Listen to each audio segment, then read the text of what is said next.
Avant de faire une dernière pause musicale et d'attaquer ton premier débat qui sera sur le show business, Goldorak, quand même, comme chaque jeudi en début d'émission, tu vas nous faire un petit compte rendu du débat de la semaine dernière. Bonsoir Goldo. Bonsoir Goldorak. Salut Francky, salut GG. Tu vas bien? Ouais, ça va et toi? Bien. Bien. Ouais. Alors, avant les petites statistiques, vite fait, tu sais, je sais pas si tu te souviens, j'avais accès à des dossiers un peu confidentiels, tu sais, notamment sur le clonage et compagnie. Exact. De Gérard, tu sais, le dossier 1GG c'est caca. Et là, j'ai de nouveau mis la main donc sur un dossier confidentiel. C'est le dossier G1QI20 et qui parle d'une grande opération internationale franco-suisso-américaine. Donc, on y apprend que la France, la Suisse et les États-Unis coopèrent actuellement sur une série de projets scientifiques top secrets. Alors, le SGEG, c'est-à-dire donc surveillance des Gogol et Gérard qu'on connaît bien. Le ZOB, donc c'est le truc américain, le Zoological Observation Bureau, donc le ZOB, et le CACA, le Centre animalier de clonage artificiel, donc ça c'est le Suisse, se sont associés afin de solliciter la collaboration de Gérard de Suresnes dans leur collecte de substances rares et quasi introuvables.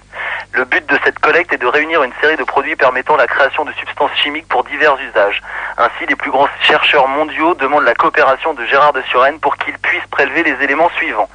Alors, premièrement, des extraits de ses cheveux, car, très riche en graisse, on le savait, on peut en extraire une huile à frire utilisée dans la cuisine asiatique. Nous projetons aussi de créer avec cette graisse un nouveau produit pour farter les skis, une nouvelle graisse à traire pour les éleveurs de bovins, ainsi qu'un lubrifiant pour les saillies de taureaux. Nous aurions aussi besoin d'échantillons de son haleine et de sa transpiration afin de créer un insecticide auquel même les insectes les plus coriaces comme les cafards ne pourront résister. La salive de Gérard de Suresnes pourrait nous servir pour fabriquer un puissant détartrant grâce à son action corrosive. Nous pourrions également utiliser les crottes de nez de Gérard de Suresnes comme combustible dans les réacteurs nucléaires. Alors ça faut voir. Hein. Non mais de plus, attends, GG, de plus. Non mais attends, tu fais les statistiques de la semaine dernière, tu t'amuses pas à dire des conneries, d'accord? Attends, j'en ai Non mais tu commences pas à dire tes conneries comme ça. Bon bah. Ouais non mais bon moi je vais te dire parce que sinon tu vas dégager au standard vite fait bien fait. Baisse un peu le micro Gérard. Dis-moi une chose. Non, ouais, voilà. De plus, 3 gouttes d'urine de Gérard de Suresnes diluées dans 10 litres d'eau donne un puissant débouchiote grâce à ses propriétés acides. Enfin, nous pourrions utiliser les sous-vêtements sales de Gérard de Suresnes. En effet, une fois infusés, les traces de pneus de Gérard de Suresnes fournissent un liquide qui est utilisé comme sérum de vérité par la police.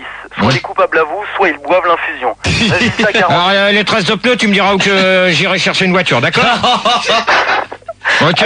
À noter que Gérard de Suresnes pourrait aussi nous servir pour étudier toutes les déficiences mentales et les tares de l'espèce humaine. Ceci pourrait être l'objet d'une étude ultérieure dans un prochain dossier. Ah, ok, tu peux vachement l'étudier ton dossier et en demandant ton heure, salut. Hein. Ah mais c'est pas moi, c'est le SGEG, le ZOB. Ouais, c'est ça. Et ta connerie, elle n'en fait pas partie dedans. Ah bravo GG. Je crois qu'elle en fait partie une bonne paire. Hein. Partie une bonne paire? Ouais. Je vais te dire ouais. Ouais, ben alors, ça y est, c'est bon? Tu veux des petites statistiques? Bon, alors vas-y, on va. Goldorak, quelques petites statistiques et ensuite, en plus, j'ai une lettre à lire de la part de monsieur Jacques Verge, avocat des stars des causes perdues, avocat du barreau de Paris et président du club des fumeurs de gros cigares. Alors j'ai fait des petites statistiques au passage sur le show business et les queues de cheval aussi. Alors Gérard, à propos donc du showbiz, 37% des gens sont pour les bises. 31% des gens préfèrent le froid au chaud, ouais. Si ça t'intéresse. Ouais. 28% des gens pensent que Gérard aime le zoo business. Non mais attends, on te demande un statistique sur la semaine dernière. On ne demande pas de celui de cette semaine. Le zoo business. 25% pensent que Gérard dans le zoo business. C'est parti aussi du show beat et non pas du showbiz. Ouais. Et toi tu fais partie de la bande des rois des cons comme tous ceux qui s'amusent à m'envoyer du courrier bidon chez moi. On en parle après Gérard. Qui continue. 16% des gens seraient prêts à sucer Gérard de Suresnes pour entrer dans le showbiz et enfin 1% des gens pensent que les femmes devraient arrêter la drogue et l'alcool pendant la grossesse parce que ça endommage le fœtus, n'est-ce pas GG? Voilà, pas du tout. Sur les queues de cheval, 29% des gens préfèrent les bites de poney aux queues de cheval. Ouais. 22% des gens pensent que Gérard en a dû en sucer de la queue de cheval à la loco. 17% des gens préfèrent les couettes aux queues de cheval parce que ça tient plus chaud. 14% des gens pensent que Gérard est trop dilaté du derrière à cause des queues de cheval, justement. Et 2% des gens pensent que Gérard est champion du monde de pouce caca. Et toi, t'es champion du monde du roi des conneries. Ouais. D'accord. Et voilà, il t'a cassé Goldo. T'es champion du monde des conneries, tu vois. Ouais. Mais cela, pour l'instant, c'est que des conneries que t'es en train de raconter, alors. Oui, pas tout à fait. Il y a quelques trucs à vérifier. C'est possible qu'il y ait une phrase ou deux depuis tout à l'heure que tu aies dit qui soit vérifiée. Et champion du monde de pouce caca, quand même. Eh ben. En ce qui concerne la politesse, GG, j'ai encore les statistiques de la semaine dernière qui le prouvent. Hein. Non, ben ça, j'en ai rien à foutre de ton truc, parce que pour moi, c'est... Tu l'as dit 19 fois, par exemple. Mais alors, c'est des conneries, tout ce que t'es en train de me dire. Ah non, quand il insulte, ça c'est des statistiques qui ont lieu direct avec ton débat. Donc si tu dis va te faire foutre 10 fois, oui. On a 209 insultes, soit une toutes les 40 secondes, bravo GG. Voilà, quand même. Merde, 6 putains, 21 connards, 11 conneries, 9 fait chier, 4 va te faire foutre, 8 enculés, 18 abonnés, ah ouais, quand même, 19 rien à foutre, 3 quand même, une salope, 3 trous du cul, 2 Attends,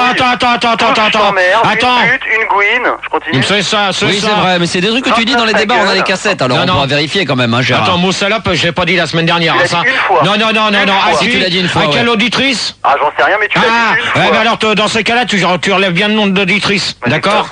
Ouais, t'as que ça à foutre, oui, voilà. T'as que ça à foutre. Il y avait une autre chose que je tenais à rajouter, oui, donc Gérard reçoit du courrier chez lui. Qui me fait pas tellement plaisir. Donc Chaperon Rouge et puis toute la bande de la clique à Arnett, Luigi et tout ça, ben je vous prie d'arrêter vos conneries.